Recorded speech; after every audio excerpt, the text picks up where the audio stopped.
আর জিয়রে 7 মাসে তারা শেষ করে দিয়ে।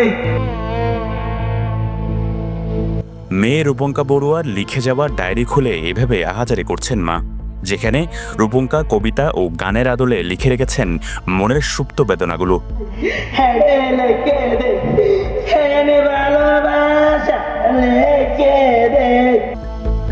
বিয়ের 8 মাসের মাথায় শনিবার সাতকানিয়া শ্বশুরবাড়ি থেকেই সেই রূপঙ্কার মরদেহ উদ্ধার করে পুলিশ। শ্বশুরবাড়ির লোকজন আত্মহত্যা বলে চালিয়ে দেওয়ার চেষ্টা করলেও রূপঙ্কার পরিবারের দাবি তাকে হত্যা করা হয়েছে। রূপঙ্কার মা দাবি করেন মৃত্যুর 15 দিন আগে ফোন দিয়ে বলেছিলেন শ্বশুরবাড়ির নির্যাতনের কথা। হাজির পারে কেন গরি হিতারা মাইলো 15 দিন আগে হার দিয়ে কল দিয়ে হমায়ারে লই যাসা না রে হাজিরে শান্তনা এ দিয়ে দে হজি। রূপঙ্কার মৃত্যু নিয়ে চাঞ্চল্যকর তথ্য দিয়েছে পরিবারের সদস্যরা।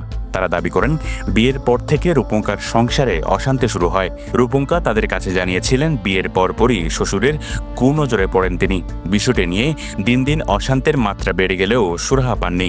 শেষ পর্যন্ত তাকে পরিকল্পিতভাবে হত্যা করে আত্মহত্যা বলে চালিয়ে দিচ্ছে। ও আমাকে সবকিছু শেয়ার করতো, ভালো মন্দ শেয়ার করতো। ও আমাকে বোঝাইতে চাইছে মানে কাকি আমি কোনোভাবে ভালো নাই, এরকম একটা আমাকে বারবার বোঝাতে চাইছে। তো আমি ওর ভালো না থাকার কারণ জানতে চাইলে বলে এটা কাকে বলা যায় না, আমার লজ্জা লাগে। কিসের লজ্জা? এত লজ্জা কি? মানে তোর লজ্জা ভেঙে তুই আমাকে একটু করে বলতে পারিস, এরকম বলে। তখন ও আমাকে একটু করে জানা দিয়েছিল আমাদের শ্বশুরের আচরণ ভালো নেই, দৃষ্টিভঙ্গি ভালো না। কথা বলা শেষ, ও রাতে একটা ফেসবুকে পোস্ট করছিল যে ওর কথা সেটাই, মানে সত্য কথা বললে কেউ বিশ্বাস করে না, সত্য কথার দাম নেই।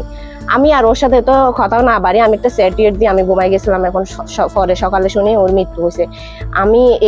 আমার ধারণা ওর হত্যা করা হয়েছে, এটা কখনো আত্মহত্যা হইতে পারে না। এটা সম্পূর্ণ একটা হত্যা, পরিকল্পিত হত্যা।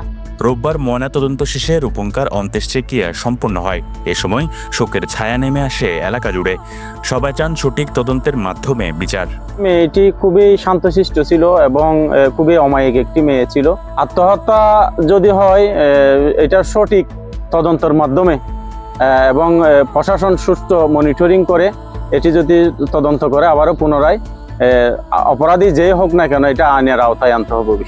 আমার বোন একজন নির্যাতনের শিকার, তাকে স্বামী বুঝতো না এবং সে শ্বশুর বাড়ি থেকে একজন নির্যাতিত হয়ে কাউকে সে বলতে পারতেন এগুলো, কারণ তাকে হুমকির মুখে এগুলো দাঁড়াতো, তাকে হুমকি দিত প্রতিনিয়ত।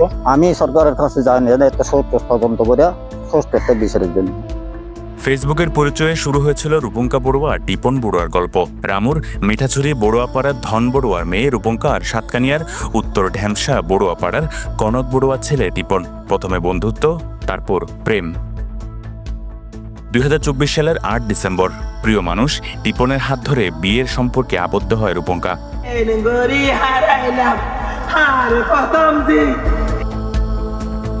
কিন্তু স্বপ্নের সংসারটা ভরে উঠল অশান্তি আর আতঙ্কে। শুরু হলো এক দুঃস্বপ্ন। অভিযোগ উঠেছে বিয়ের পর থেকে রূপঙ্কার শ্বশুর কনক বড়ুয়া তাকে কুইঙ্গিত দিত, যৌন হয়রানির চেষ্টা করত।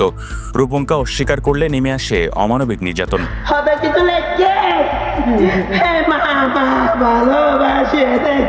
স্বজনদের দাবি তাকে শ্বশুরবাড়ির লোকজন পরিকল্পিতভাবে মেরেছে।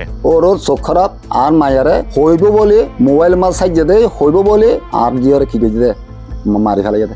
এখন দেখি দিই তোর বাড়ির মাঝে আর 2বার গিয়ে ই তোর বাড়ির দিয়ে নিছিও ফাঁস খাই বরিল হনক বাসও নাই, ফাঁস খাই বরিল হন সিস্টেমও নাই, বাড়ি নিছে ওই তোর হাইট নিছিও ইতারা যে বাপে দেখি আর মায়ারে মারি ফেলে যেতে অত্যাচার করি অনেকক্ষণ গজ্জা আর মায়ারে এবার ফুস মেডেল গজ্জে দেয় মাথা তো নোয়া ফাড়ে, মাথা জুল করে ফেলে যেতে।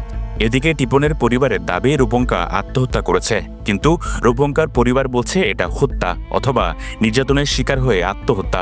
এছাড়া পুলিশ না আসার আগে লাশ নামিয়ে আলামত নষ্ট করা হয়েছে বলেও অভিযোগ হয়েছে। কি আর আয়োজনে পরে লামাইবেন কি অনারা লামাইবেন নাকি ইতার ফ্যামিলি লামাইব হদা আরা যাই সাইড দিবে লেডা হদা ইয়ান হদা আর তো মাথা তাসছে আরা পুলিশের তো হনত বিচারণ হয়, পুলিশ আর মারতো না ওদের পুলিশ হলে এত গড়ি আর মারতো চাই আর আরো কি করে গেট মারে তো আরা মামলা করতে যাই হদা এটা হদা হন মামলা নইব। তবে পোস্টমর্টেম রিপোর্ট এলে সত্য উদ্ঘাটিত হবে। রিপোর্টে যদি হত্যার প্রমাণ মেলে পুলিশ নিজে বাদী হয়ে মামলা করবে বলে জানান সাতকানিয়া থানার ওসি জাহাদুল ইসলাম।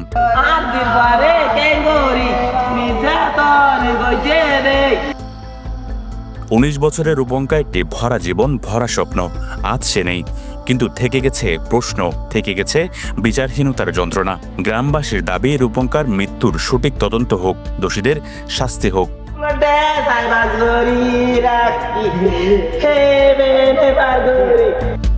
শিহাব আবরার, পেনোয়া নিউজ।